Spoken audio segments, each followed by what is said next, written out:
Y abrimos ya el consultorio de bolsa en Capital Radio en esta semana que comienza con alta intensidad informativa, ya sea por la geopolítica, con Estados Unidos como protagonista, como por las noticias empresariales, resultados económicos y un incidente que no ha terminado de curarse en el mercado. En los mercados recordarán que el pasado viernes hubo un incidente de ciberseguridad con la empresa CrowdStrike americana como protagonista, que tiró literalmente el servicio de cerca de 8,5 millones de dispositivos Windows. Le hizo una buena faena a los usuarios de Microsoft, aunque según la compañía americana solo afectó al 1% del total de sus servicios. Aún así, aún se notan algunos efectos en el transporte aéreo. Hay operaciones que ya se han reanudado prácticamente en todas partes, en Estados Unidos, pero en la cadena de suministro ha habido un poco de toque que hay que tener en cuenta también. Todo esto forma parte del contexto con el que abrimos este consultorio de bolsa, en el que damos la bienvenida a nuestro invitado, a Franco Machiavelli, es analista independiente. ¿Cómo estás, Franco? Muy buenos días. Muy buenos días, Luis Vicente, ¿qué tal? Encantado de saludarte. Lo primero, tu impresión de cómo estamos empezando la semana en los mercados. ¿En qué te estás fijando? ¿Cómo están las cosas a tu juicio? Pues sí, es un poco como estabas comentando ahora, ¿no? Estamos ya en la recta final de julio, que además julio tiende a ser un mes dentro de lo que hay bastante bueno para los mercados, pero intentando digerir un poco lo ocurrido la semana pasada también con CrowdStrike, viendo un poco también cómo lo estaban haciendo los competidores, Palo Alto, Sentinel, que estaban a priori subiendo un poco, aprovechando la caída en CrowdStrike. Veremos cómo se acaba de recuperar del todo, pero de momento pendientes a ver cómo continuamos. Temporada de resultados, viendo América un poquito, Estados Unidos un poquito más fuerte que Europa, y seguimos un poco pues en esa transición, básicamente. Bueno, CrowdStrike se la pegó bien, un 11% de caída. Estaba baratísima, una compañía que iba subiendo, parecía gráficamente tener un buen aspecto con la ciberseguridad como gran mega tendencia. ¿Tú te verías oportunidad en esta enorme rebaja en el precio de CrowdStrike o mejor no tocarlo? Uh-huh. Bueno, a ver, de momento sí que estamos atravesando un poquito esas etapas de volatilidad, ¿no? Decían desconfianza por parte del inversor. Bueno, es como comentabas tú ahora, ¿no, Luis Vicente? Al final, pues son empresas bastante grandes y es lo que yo vengo mencionando mucho, lo del switching cost, o sea, la ventaja por coste de cambio. A veces se dice muy pronto que por un problema así se va a dejar de usar la compañía, pero hay muchas empresas grandes que utilizan los servicios de CrowdStrike que ahora mismo cambiarlos supondría, pues evidentemente, una serie de inconvenientes bastante importantes. Yo creo que realmente esto, como diría Nassim Taleb, ¿no? Adaptarse o morir y la resiliencia y todo este tipo de cosas las acabará haciendo más fuertes y como comentabas hasta ahora, ¿no, Luis Vicente? Pues al final este tipo de caídas pueden ser según qué rebajas, pero me esperaría un poco a que haga algo de apoyo, que haga algo de base y a que a priori de momento al menos frenen la caída. A partir de ahí no olvidemos qué tipo de empresa es, más allá de un error puntual, pues estas cosas a veces pueden llegar a pasar y en el fondo pues pueden llegar a significar pues una oportunidad. Efectivamente, aprovecho también antes de darle la bienvenida a los oyentes que están trasladando preguntas ya a través de nuestro WhatsApp, pues por preguntarte por IAG, porque veo que hay bastante inquietud con IAG. Parece algo que ver con las advertencias que ha hecho Ryanair de que los beneficios no van a ser los esperados, que incluso están bajando tarifas aéreas. IAG parece que se le junta el hambre con las ganas de comer. ¿Qué opinión tienes de IAG? Que ha sido hoy uno de los protagonistas con caídas iniciales que se han acercado al 3%. Pues sí, efectivamente, ¿no? Además ya viene la debilidad de IAG desde hace bastante tiempo. Recordemos que los niveles prepandemia hace ya bastante tiempo que no son alcanzados y realmente también debemos recordar que desde junio, mediados más o menos del año 2020 hasta la fecha, viene atrapada en un rango lateral. Es un rango amplio, sí que es verdad, desde los 1 hasta los 2,5 aproximadamente, es un rango dentro de lo que cabe amplio, pero sigue muy atrapada. Entonces, hasta que no veamos una rotura en 2,5, el letargo que le espera a la compañía en esta lateralidad podría llegar a seguir, digamos, manifestándose y que eso también signifique para el inversor un coste de oportunidad, porque es como decía yo ahora, ¿no, Luis Vicente? Al final, si no salimos de ese suelo de 1 hasta la resistencia del 2,5, pues al final llevamos así 4 años, literalmente 4 años, y hasta que no vislumbremos un poquito más de luz saliendo de la resistencia, pues al final lo que le puede llegar a esperar es que continúe dentro de ese rango, básicamente. Se ve muy bien en el gráfico, efectivamente, esta lateralidad en la que está desde la pandemia IAG. Bueno, vamos con las preguntas que aquí se nos acumulan. En el WhatsApp de Capital Radio, vía favorita, podéis dejar la pregunta para Franco Machiavelli. como nota de voz, con vuestra voz, en el 687-050-600. Adelante con la primera. Buenos días. Hola, buenos días. En primer lugar, gracias por el programa y esta consulta es para el analista. Se trata del mercado americano. La compañía es Aspen Aerogels. Deletreado sería ASPN. Muchas gracias. A ver, ¿esta compañía la conocías, ASPN, Franco? Creo que la llegué a comentar justo Luis Vicente en algún consultorio puntual que porque lo digo porque acabo de poner el gráfico y la veo que está atrasada, así que esto seguramente debe ser por algún consultorio. A ver, dentro de lo que cabe viene bastante bien. Sí que es verdad que en todo ese entorno de los 8 por acción aproximadamente, estamos hablando de mediados del año pasado, parecía hacer algo de suelo justamente en esa zona, esos suelos redondos que a veces va marcando la compañía, y sí que es verdad que aproximadamente desde principios de año ha tenido un muy buen año, lo podemos decir, rentabilidad year to date de momento muy bien, ha conseguido girar toda esa última tendencia bajista que traía, es decir, tendencia bajista, formación de suelo, formación de base en zona de 8, y a partir de ahí máximos y mínimos que son crecientes. Lo más probable es que continuemos un poco con este entorno hasta que no cambie precisamente la estructura. Así que de momento, dentro de lo que cabe bastante bien, señalaríamos ese nivel de 20, que además es algo psicológico a veces, esos números redondos, como posible nivel de suelo, ya que viene bastante bien, viene subiendo de una forma un pelín vertical, pero repito, siempre y cuando mantengamos estructuras alcistas, de momento todo perfecto, y repito, sería zona de 20 para estar muy atentos en esa confluencia de soporte. Muy bien, pues veamos otras preguntas también por el chat de YouTube para Franco. Escribe Santiago, interesado por Indra. Pregunta cómo la ves, aunque no especifica si es para entrar, mantener, salir o qué. Indra, ¿qué te parece? Pues Indra realmente tenía ese desafío en zona de, justamente, ¿no? También en este caso zona de 20, pero a la inversa, zona de 20 en este caso como, digamos, como resistencia. Era el desafío que tenía, pero es que parece que se va debilitando un poco. Dentro de lo que cabe es bastante normal, porque estamos hablando al final de resistencia que, si no me equivoco, sí, histórica, resistencia histórica. Por lo tanto, tener algo de, un poco de muro ahí, algo de reto, puede llegar a ser lo normal. Pero, de momento, lo que estamos viendo es que pese a que ha intentado rechazar esa zona de 20, lo que sí que estamos viendo de momento es que no cambia estructura. ¿A qué me refiero? Pues que evidentemente venimos con subidas bastante sólidas, me topo con resistencia, me debilito, pero no cambio la estructura. Al final, esto lo que se puede llegar a traducir es en que ha tenido una corrección en la actualidad, pero no ha cambiado toda su estructura primaria alcista. Así que lo que diríamos es que siempre y cuando no rompa 18,5, que de hecho es el último nivel de soporte que apoya toda esa estructura alcista, etcétera, de momento continuaríamos siendo optimistas para la compañía. Lo único es que, efectivamente, se tendrá que acabar enfrentando tarde o temprano nuevamente a esa resistencia, histórica por cierto, que en el caso de rotura estaríamos en máximos históricos, y no cambiamos, como decía antes, estructura. Así que mantendríamos 18,5, ese nivel de soporte, de confluencia de soportes tendenciales primarios además, y de momento buen aspecto, no podríamos decir lo contrario.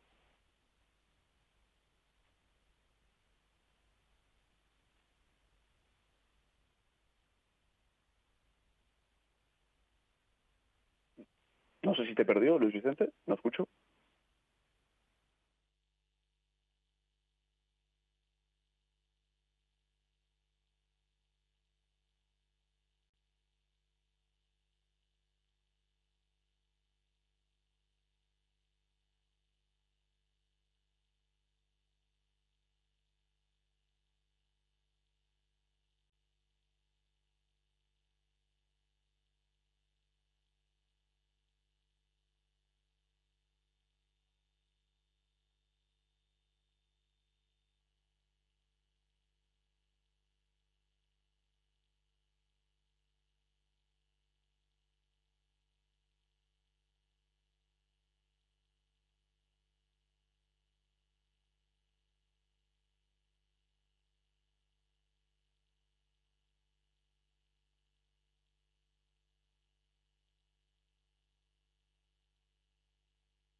Bien, pues un respiro musical para alegrar este consultorio en Capital Radio que estamos viviendo con Franco Machiavelli, con nuestros oyentes y espectadores por YouTube. Y vamos a escuchar la siguiente pregunta de las que nuestros oyentes nos dejan en el WhatsApp, en el 687 050 600. Adelante, buenos días. Hola, buenos días. Soy Carlos de Almadén, provincia de Ciudad Real. Para el señor Machiavelli, por favor, ¿qué tal le parece una entrada, si lo ve una inversión interesante, Tesla, y a qué precio? Gracias. Tesla, ¿y a qué precio? ¿Entrarías en Tesla, Franco?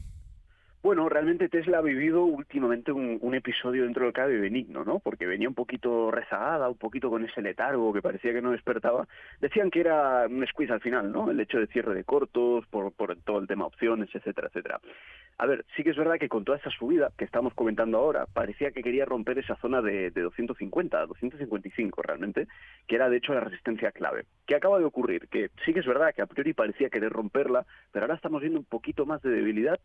Por cierto, es normal después de toda la subida que ha tenido, pero lo que le pediríamos en este caso a Tesla para poder ser un pelín más optimistas es 273, que rompa el último máximo que ha generado, porque eso es lo que va a acabar generando la confirmación de toda la rotura de la tendencia bajista, porque si esto no llega a ocurrir, lo más probable es que la pausa que estamos viendo ahora justo se lleva a cabo en resistencia diagonal. Por lo tanto, al final podemos llegar a entrar nuevamente en ese episodio de pauta correctiva y volver a caer, porque no ha cambiado la tendencia hasta la fecha, pese a esa subida que hemos estado viendo. Así que le pediríamos eso, Luis Vicente, rotura del último máximo, 273, que acabe de confirmar bien que salimos de la tendencia bajista. Caso contrario, es un poco más riesgoso, bajo mi punto de vista, meterse en valores que están en tendencia bajista, ¿no? Recordemos que Tesla llegó a puntuar $407 por acción y ahora están 239. Efectivamente, ¿verdad? Correcto. Sí, eso es. Bueno, más preguntas para nuestro invitado que estamos recibiendo. Voy a echar un vistazo ahora al chat de YouTube. Miguel Ángel te pregunta cómo ves al Banco Santander de aquí a final de año.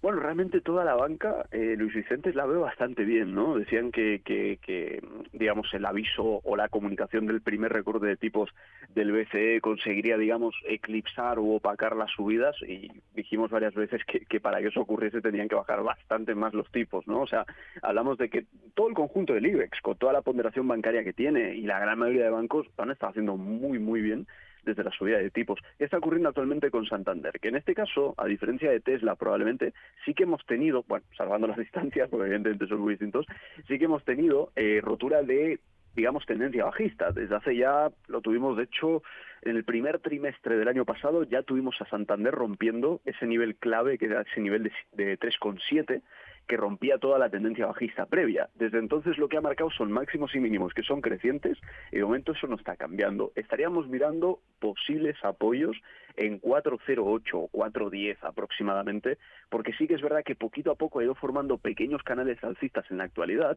y al final lo que podemos acabar intentando ver precisamente es justamente algo de apoyo ahí, ¿no? Pero de momento todo el conjunto de la banca, de momento puede que le quede todavía algo de subida hasta que el BCE no siga bajando más los tipos todavía. Veremos igualmente los resultados empresariales, cuestión de poco tiempo, pero siempre y cuando todo esto no cambie, de momento sigue siendo alcista.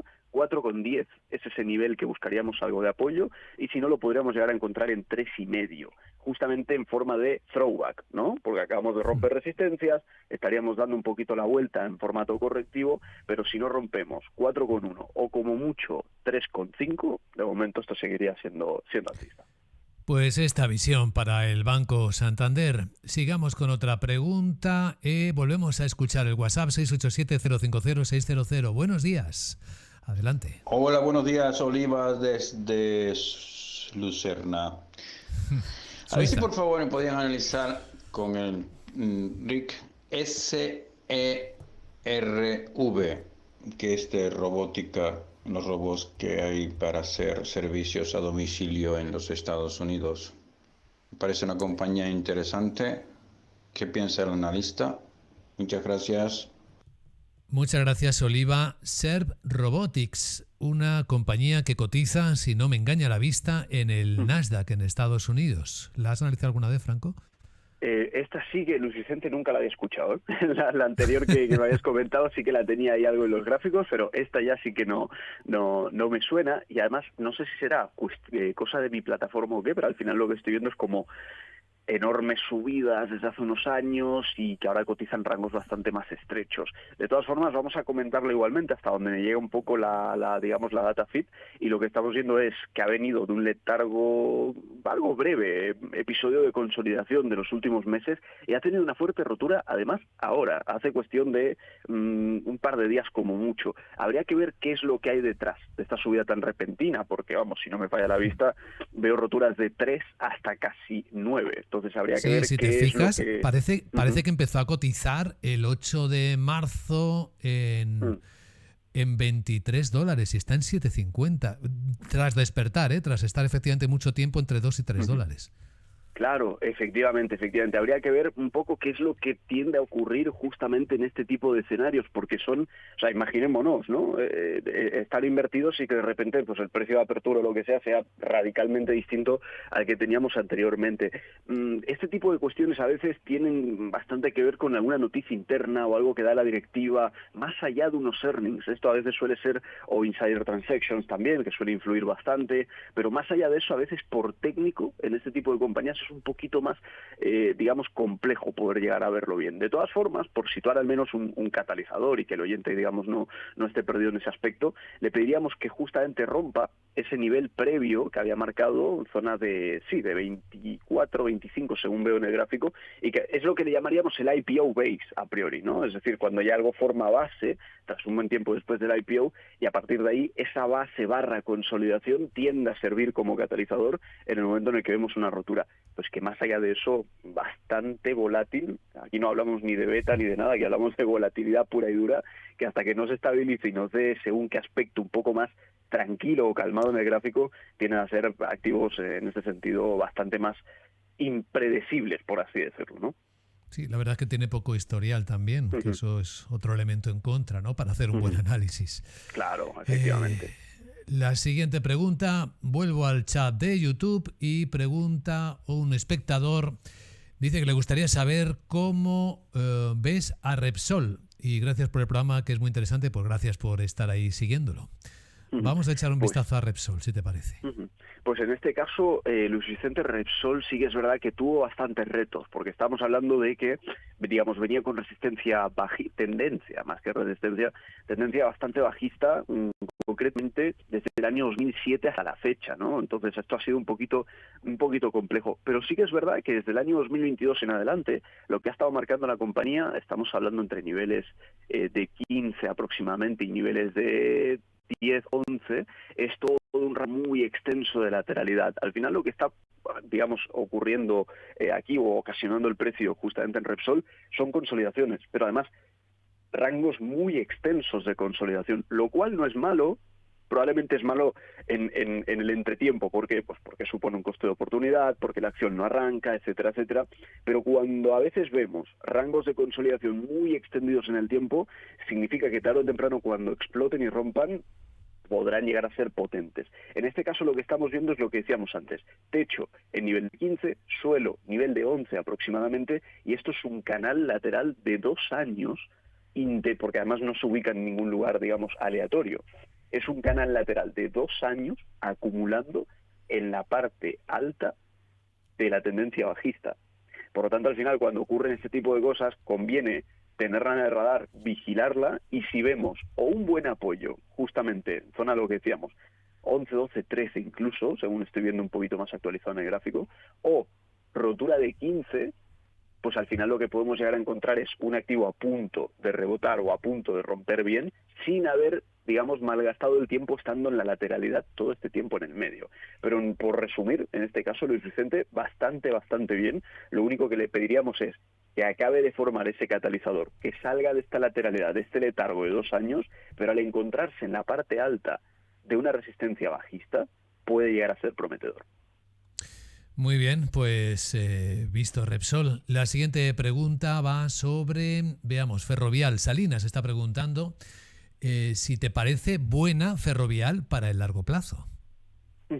Bueno, de momento lo que estamos viendo es que bastante bien. Hay algo que está ocurriendo con Ferrovial que suelen, de hecho, reflejarlo activos que tienden a tener, digamos, subidas bastante sólidas, bastante fuertes. ¿A qué me refiero? Pues que evidentemente al principio suben con un grado de inclinación, luego suben con un grado de inclinación más vertical y luego con otro todavía más vertical. Bueno, pues Ferrovial lo que está marcando precisamente en la actualidad es eso, ¿no? Está marcando subidas exponenciales. Cada vez que sube más rápido. Eso es lo que estamos viendo. Por lo tanto, al final es algo bastante bueno y sí que es verdad que señalaría una corrección puntual que llegó a tener justamente a finales del primer trimestre de este año, ¿no? Estamos hablando de cuando la vimos de 37 caer hasta 32, 33. Estamos hablando que, aunque no sea demasiado, estamos hablando de una caída, bueno, de 2 dígitos ya, una caída del 11% que llegó a tener a finales del primer trimestre de este año, y esa caída, aunque parezca que a priori parecía ser muy mala, en el fondo es muy buena. ¿Por qué? Porque veníamos sin parar de subir desde noviembre de 2023 hasta lo que decía, hasta finales del primer trimestre de este año. Ante subidas tan verticales, cuando vemos una pata correctiva de un 10, de un 11, es algo saludable, es algo sano. Entonces, ¿cuál es la parte positiva de todo este aspecto? Que el precio recientemente ha vuelto a marcar un nuevo máximo. Entonces, ¿cómo se interpreta todo esto que acabo de decir? Pues teníamos una subida muy vertical, una corrección de 2 dígitos en marzo, y en la actualidad tenemos un nuevo máximo. Por lo tanto, podríamos llegar a interpretar que esa pata correctiva que vimos en marzo sirvió para sanear la subida previa y ahora continuamos subiendo. Entonces, ¿dónde la estaríamos mirando para tener un poco digamos, el aspecto de estar vigilándola? Pues precisamente en el último mínimo creciente, que es como una manera de buscar apoyo a veces en el precio. Último mínimo creciente, que está ubicado en zona de 34.